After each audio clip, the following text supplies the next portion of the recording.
Hello friends. जैसा कि आप सभी को मालूम है कि मैं आईएसओ का पूरा सीरीज बना रहा हूं और इसका फर्स्ट वीडियो मैंने डिक्लेयर भी कर दिया है। उसका लिंक डिस्क्रिप्शन में दिया हुआ है। आप जाके उस लिंक को चेक कर सकते हैं अगर आपको आईएसओ फंडामेंटल्स के स्टार्टिंग के वीडियोस रिक्वायर्ड है। ये फर्स्ट 4 टॉपिक्स है जो मैंने फर्स्ट वीडियो में कवर किया हुआ है। और जो बिगनर्स हैं स्पेशली स्टूडेंट्स जो इंटरव्यू को क्रैक करना चाहते हैं वो इन वीडियो के को देखकर अपना नॉलेज को एक्सप्लोर कर सकते हैं और इंटरव्यूज में क्रैक कर सकते हैं इंटरव्यूज को। और इसीलिए please subscribe like and comment my channel. So without delay let's begin. ये 4 टॉपिक्स हैं शुरू के। और टॉपिक नंबर 5, 6, 7 एंड 8 ये कुछ टॉपिक्स हैं शुरू के। इसमें फर्स्ट 4 टॉपिक्स मैं कवर कर चुका हूँ। आप यहाँ पे देख सकते हैं, लिंक भी यहाँ पे दिया हुआ है। मैंने इस लिंक को डिस्क्रिप्शन में भी शेयर किया हुआ है, आप वहां जाके इसको चेकआउट कर सकते हैं। स्लाइड नंबर 5 से हम स्टार्ट करते हैं।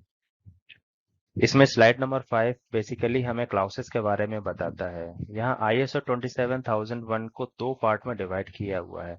यहीं से हमारा एक्चुअल आईएसओ 27001 का बेसिक स्टार्ट होता है। जो इंटरव्यूज में क्वेश्चन एराइज होते हैं या प्रैक्टिकली अगर हम किसी भी ऑर्गेनाइजेशन का ऑडिट करते हैं या जो ऑर्गेनाइजेशन है वो किसी ऑडिटर को जो आईएसओ 1001 लीड ऑडिटर सर्टिफाइड है उनको हायर करके अपनी ही ऑर्गेनाइजेशन का ऑडिट करवाते हैं, तो वो फर्स्ट पार्ट और सेकंड पार्ट से ही स्टार्टअप करते हैं।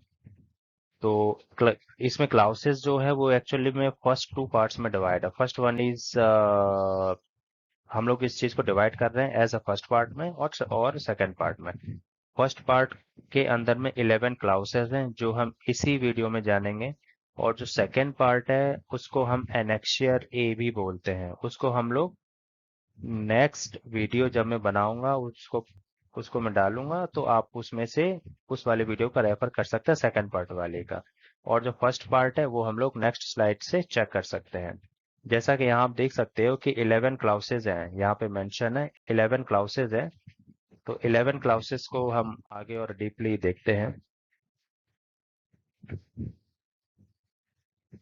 यहाँ पे जो 11 क्लाउसेज को हम 0 to 10 में डिवाइड करते हैं, जिसमें से फर्स्ट जिसमें से क्लाउसेस 4 to 10 है। These are mandatory for organisation.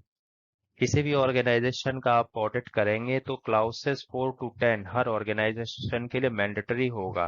अब 4 to 10 है क्या वो हम बाद में देखेंगे, पहले हम शुरू से देखते हैं। दैट मीन्स जीरो से। जीरो है हमारा इंट्रोडक्शनल पार्ट, सेकंड है स्कोप, फिर normative reference, terms and conditions, context of organisation, leadership, next planning, support, operation, performance evaluation and improvement. So these are the 10 clauses। क्योंकि ये जीरो से शुरू है तो 0 से 10 हमारे टोटल 11 हो जाएंगे। ये है ना क्लाउसेस। तो 4 to 10 हमारे मैंडेटरी हैं। अब इनको हम इन डिटेल में कोशिश करते हैं। मैं आपसे डिस्कस करूंगा कि 4 to 10 जो क्लाउसेस हैं जो मैंडेटरी हैं और इसके अलावा जो शुरू के 0 to 3 हैं उनका मीनिंग क्या है। सो क्लाउज जीरो है हमारा इंट्रोडक्शन। इंट्रोडक्शन ऑफ आईएसओ 27001 भी हम इसको बोल सकते हैं। तो इसका एक ही फंडामेंटल है कि इसका रिक्वायरमेंट क्या है एक्चुअली में। तो एक सिंपल लाइन में मैं आपको बताऊं तो कॉन्फिडेंशियलिटी, इंटेग्रिटी एंड अवेलेबिलिटी, ये जो ट्रायड है, ये 3 जो वर्ड्स हैं वो इंफॉर्मेशन सिक्योरिटी में एक तरीके से पिलर हैं। तो आप यहाँ पे देख सकते हो कि protection of data from unauthorised users, confidentiality, integrity और अवेलेबिलिटी के द्वारा प्रोटेक्ट किए जाते हैं। कॉन्फिडेंशियलिटी, इंटेग्रिटी और अवेलेबिलिटी को मैं आगे बताऊंगा, तो आपको जुड़े रहना है मेरे से। और इंट्रोडक्शनल पार्ट में सिर्फ इतना ही है कि हम इसको यूज क्यों करते हैं आईएसओ 27001 को।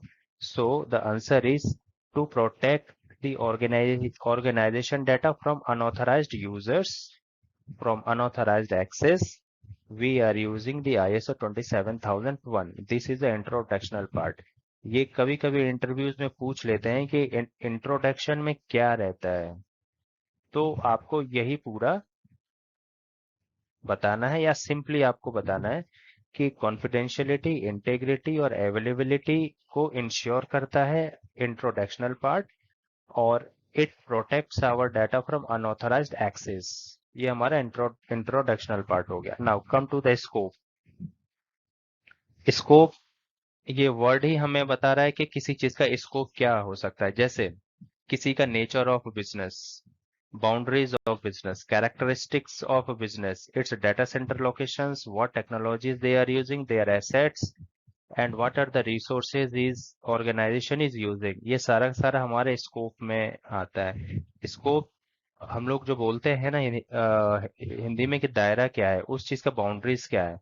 तो ऑर्गेनाइजेशन का क्या बाउंड्री है, उसका नेचर क्या है, वो कहाँ से वर्किंग है, दैट मीन्स उसका डाटा सेंटर का लोकेशन क्या है, वो क्या टेक्नोलॉजी यूज कर रहा है। This all details comes under scope part. Third one is normative reference. Normative reference ज्यादा कुछ खास है नहीं इसमें। नॉर्मेटिव रेफरेंस इज सिंपली कि जो ISO 27000 में जो भी इंस्ट्रक्शंस दिए हुए हैं वही इंस्ट्रक्शंस हमारे ISO 27001 में भी एप्लीकेबल होते हैं। और जो क्वेश्चनियर्स ISO 27001 में दिया हुआ है वो ओवरव्यू एंड वोकेबुलरी में दिया हुआ है। ये जो क्वेश्चनियर्स 27000 में जो दिए हुए हैं वही हमारे ISO 27001 में एप्लीकेबल होंगे।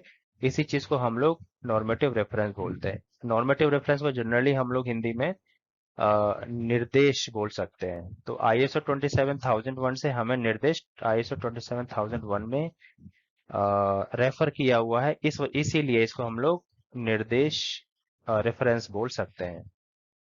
Next one is terms and conditions, same as normative reference. इसमें भी जो टर्म्स एंड कंडीशंस हमारे ISO 27000 में डिक्लेयर है वही हमें ISO 27001 में भी एप्लीकेबल होंगे। Very simple. हाँ, ये इंटरव्यूज पॉइंट ऑफ व्यू से नॉर्मेटिव रेफरेंस और टर्म्स एंड कंडीशंस इतने इंपॉर्टेंट नहीं है। यस, यहाँ से हमारा एक्चुअल शुरू होता है मैंडेटरी क्लाउसेस। यहाँ से एक्चुअल हमारा ऑडिटिंग नॉलेज स्टार्ट होता है, प्लस जो इंटरव्यूज जो क्वेश्चनेयर्स होते हैं वो यहीं से ज्यादातर पिक किए जाते हैं। तो प्लीज मेरा आप लोगों से रिक्वेस्ट है कि इस चीज को आप थोड़ा सा केयरफुली सुनना। जो क्लाउस नंबर 4 है that is context of organisation. Context of organisation, इसका मीनिंग क्या है और इसका पर्पस क्या है हमारे ऑर्गेनाइजेशन में, इसको क्यों शामिल किया गया ISO 27000 में। ये कॉन्टेक्स्ट ऑफ ऑर्गेनाइजेशन को हम लोग बिजनेस इन्वायरमेंट भी बोलते हैं। क्यों बोलते हैं उसका आंसर सेकंड पॉइंट में लिखा हुआ है। जो कुछ एक्सटर्नल और इंटरनल फैक्टर्स होते हैं, for example resources crunch, for example a kind of disaster, और जैसे अभी के करंट टाइम में हमारा कोविड। सो ये कुछ ऐसे फैक्टर्स हैं जो हमारे प्रोडक्ट्स और सर्विसेज के अप्रोच को डिस्टर्ब करते हैं, और जो इन्वेस्टर्स हैं, इन्वेस्टमेंट ऑफ इंटरेस्टेड पार्टीज के एक्सपेक्टेशंस को डिस्टर्ब करते हैं। ये सारा का सारा हमारा कॉन्टेक्स्ट ऑफ ऑर्गेनाइजेशन में आ जाएगा। आप मेरी वीडियोस का स्नैपशॉट ले सकते हैं अगर आपको इन फ्यूचर रिक्वायर्ड है, या आप इस स्नैपशॉट अगर आपको लेने में प्रॉब्लम है तो आप इसको बार बार प्ले करके चेकआउट कर सकते हैं। सो ये हमारा कॉन्टेक्स्ट ऑफ ऑर्गेनाइजेशन है, ये हमारे लिए मैंडेटरी क्लाउसेस में से फर्स्ट है। नेक्स्ट वन इज फिफ्थ हमारा क्लाउज है लीडरशिप। इसमें बेसिकली लीडरशिप में क्या रहता है कि हमारे जो रोल्स एंड रिस्पॉन्सिबिलिटीज हैं, जो हमारी पॉलिसीज को ISMS में शामिल किया गया है, इसको टॉप मैनेजमेंट रिस्पॉन्सिबल है रन करने के लिए। तो टॉप मैनेजमेंट की लीडरशिप में ही हम ये सब कुछ रन करेंगे। सारी पॉलिसीज हमारी जो टॉप्स मैनेजमेंट है उन्हीं के द्वारा रन किया जाएगा, और मैनेजमेंट ही हमारी रिस्पॉन्सिबल है। तो ये पूरा जो एरिया है that comes under the leadership part. Next is planning. Planning is the backbone of any organisation. अगर हमें कुछ भी एग्जीक्यूट करना है, कुछ भी चेंज करना है अपने ऑर्गेनाइजेशन में, या कोई इंसिडेंट हुआ है, उसके लिए हमें प्लानिंग की बहुत जरूरत होती है। सो हम लोग प्लानिंग को बोल सकते हैं कि it is an preventative action किसके अगेंस्ट, रिस्क असेसमेंट और रिस्क ट्रीटमेंट के अगेंस्ट। इसका सबसे बेस्ट एग्जांपल है vulnerability assessment and penetrating testing is the best example of planning. आगे बढ़ते हैं। सपोर्ट। सपोर्ट में हमें अपने ऑर्गेनाइजेशन को रन करने में हमें क्या क्या सपोर्ट की रिक्वायरमेंट है। फॉर एग्जांपल, हमें रिसोर्सेज की सपोर्ट की जरूरत है, रिसोर्स के कॉम्पिटेंसीज की जरूरत है, उनके अवेयरनेस की रिक्वायरमेंट है, हम उनके कम्युनिकेशंस की और control of documents and records. ये सारे के सारे हमें कंट्रोल्स जरूरत है और हमें सपोर्ट चाहिए। तो ये सारा जो एरिया है that comes under the support part. Next one is operation. Operation आप सभी को पता होगा कि ऑपरेशन जो वर्ड है वो हर एक ऑर्गेनाइजेशन में जो डेली एक्टिविटीज होती हैं from resources point of view, I mean to say जो रिसोर्सेज डेली एक्टिविटीज करते हैं। फॉर एग्जांपल, किसी का ईमेल में इशू आ गया, हम लोग डेली बेसिस पे अपने ऑर्गेनाइजेशन का बैकअप शेड्यूल करते हैं। या कोई सिक्योरिटी में पॉलिसीज हैं उनको, मतलब जैसे रेगुलर, फॉर एग्जांपल एंटीवायरसेस का ये है अपडेट्स है, या उसमें कोई इश्यूज आ गया। So these are the daily activities. तो ये सारा जो है हम लोग रन कर सकते हैं अपने ऑर्गेनाइजेशन में। Such activities comes under the operation part. अच्छा, एक चीज और, यहाँ एक वर्ड है इम्पैक्ट। इम्पैक्ट का मतलब, ये जो फर्स्ट लाइन में जो लिखा हुआ है ये वाला, हम लोग इनको, जो डेली एक्टिविटीज है इनको एग्जीक्यूट करेंगे मिनिमम इम्पैक्ट के साथ में। इम्पैक्ट का मतलब है हमारे ऑर्गेनाइजेशन का जो टारगेट है वो इम्पैक्ट नहीं होना चाहिए। हमारा जो ऑर्गेनाइजेशन है वो डाउन टाइम में नहीं जाना चाहिए। Next one is performance evaluation. Performance evaluation का डायरेक्ट लिंक है इंटरनल ऑडिट से।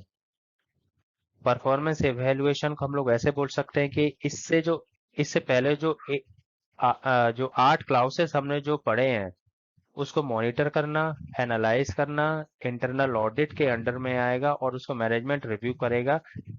दैट मीन्स हम लोग जो नॉर्मल ऑपरेशंस और उससे पहले जो हमारे जो भी हैं क्लाउसेस है उसको हम लोग एवेल्युएट कर रहे हैं on weekly basis, yearly basis and half yearly basis.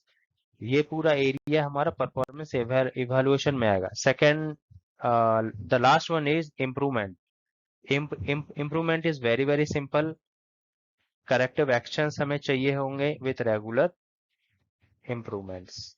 जो भी, जैसे हमने कोई चेंज किया अपने ऑर्गेनाइजेशन के किसी एक कोडिंग में या कोई मतलब इंसिडेंट्स में, राइट?